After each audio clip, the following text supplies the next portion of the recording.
Bəli, değerli dostlar, bildiğiniz kimi təxminən 2 il bundan önce sosial şəbəkələrdə ictimaiyyətə açıqca hörmətsizlik ifadə edən qərəzli hərəkətlərə yol verən şəxsin videosu yayılmışdı. Kimdir bu?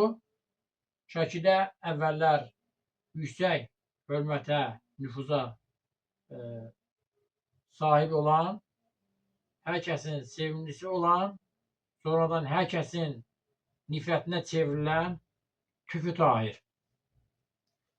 Tüfü Tahir bir neçə gün bundan öncə sosial şəbəkədə belə deyək, TikTok sosial şəbəkəsində videoları izlədiyim zaman o Tüfü Tahir'in onun yanına gələn qonaqlara danışdığı bir lətifəni müşahidə etdim, izlədim və orada izləməyimə yenə peşman oldum. Bu Tüfü Tahir hələ də görülür ki, ədəbsizliyindən əl çəkmir. O, əvvəlki o ədəbsiz videosunu, yayılmış videosu ilə bağlı mən Şəki rayon Hüquq Mühafizə orqanlarına müraciət etmişdim ki, Tüfü Tahir'in etdiyi hərəkət ictimaiyyətə qarşı açıqca hörmətsizlik ifadə edən qərəzli hərəkətlər kimi qiymətləndirilərək, hesab edilərək onun barəsində qanuna müvafiq tədbir görülsün.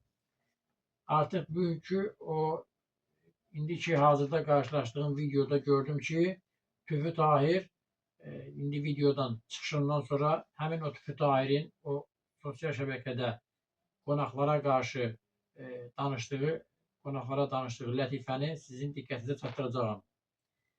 Tüfü Tahir deyir ki, Şəkidə 3 dənə yazan çaqqal var.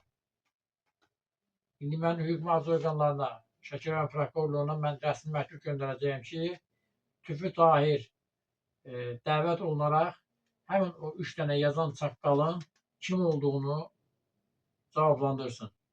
Çünki çaqqal bir heyvandır. Heyvandır. Təbii ki, heyvan da yaza bilməz. Bunu hər kəs bilir. Bundan əlavə insan yaradılmış varlıq aləminin ən dəyərlisidir. Bunu Allah-u Teala buyurur ki, mən 18.000 aləmi yarattım, fəxr etmədim, amma insanı yarattığım zaman fəxr etdim. Laqad xalaqnal insana fi ahsani təqvim. Allah-u Teala buyurur bunu Quranda. Yəni yaradılmış insan varlıqlar içində ən gözəli insanı yarattım deyir. Amma buna baxmayaraq Tüfü Tahir ləqəb də düzgün ləqəb deyil. Bu Tüfü Tahir bu nədir? Tüfü Tahir deyir ki, 3 dənə yazan çaqqal. İndi bu çaqqallar kimdir? Yazan yəqin ki, reallığı yazmırsa, həqiqəti yazmırsa, bu adam əslində həqiqətə uyğun olmayan məlumatları yazan bir şəxs cinayət məsuliyyətinə cəlb edilməlidir. Həqiqəti də yazırsa, bu niyə çaqqal olmalıdır?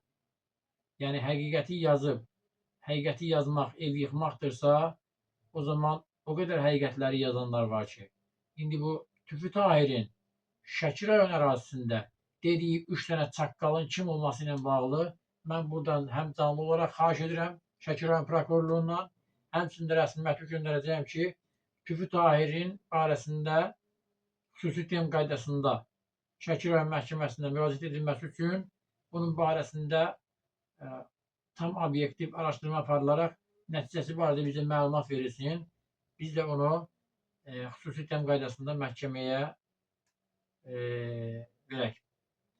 Odur ki, Tüfü Tahir'ə mən buradan səslənirəm.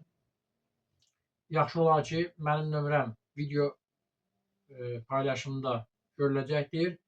Həmin o 3 nəfər çaqqalı mənə izah etsən, mən sizi məhkəməyə verməkdən, yəni o düşüncədən geri daşınacam. Çünki mən də artıq o fikirdən daşınacam ki, mən də sənə məhkəməyə verməyim. Amma 3 dənə çaqqalın kim olduğunu Tahir bəy, sən bizə deyəcəksən.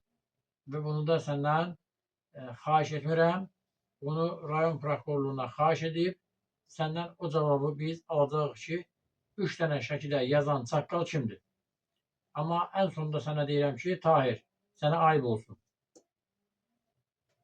İndi isə dəyərli dostlar, Tahirin mənim danışdıqlarımda qeyd etdiyim o çıxışına bir nəzər yetirin. Baxın, görün, mən yalan mı deyirəm, yoxsa həqiqətənmi Tüfü Tahir şəkidə 3 dənə yazan çaqqalın olduğunu qeyd edir. Buyurun. Bir gündən bir yerdə qırğın idi. Qırğın düşdü ki, şəkillər də başlaydı. İndi həqiqətən də çox yazanlar zadlar peyda olub. Nətəri yazırlar, ora, bura bir yazıçılar qərardı. Dedi, şəkillər də başlaydı, öy yıxmağa zada. Dedim, o 2-3 dənə çaqqalın işidir. Obşi şəkillər, ümumi şəkillər öy yıxan olmaydı. Mübahisə düşdü, dedim sizə sübut edin.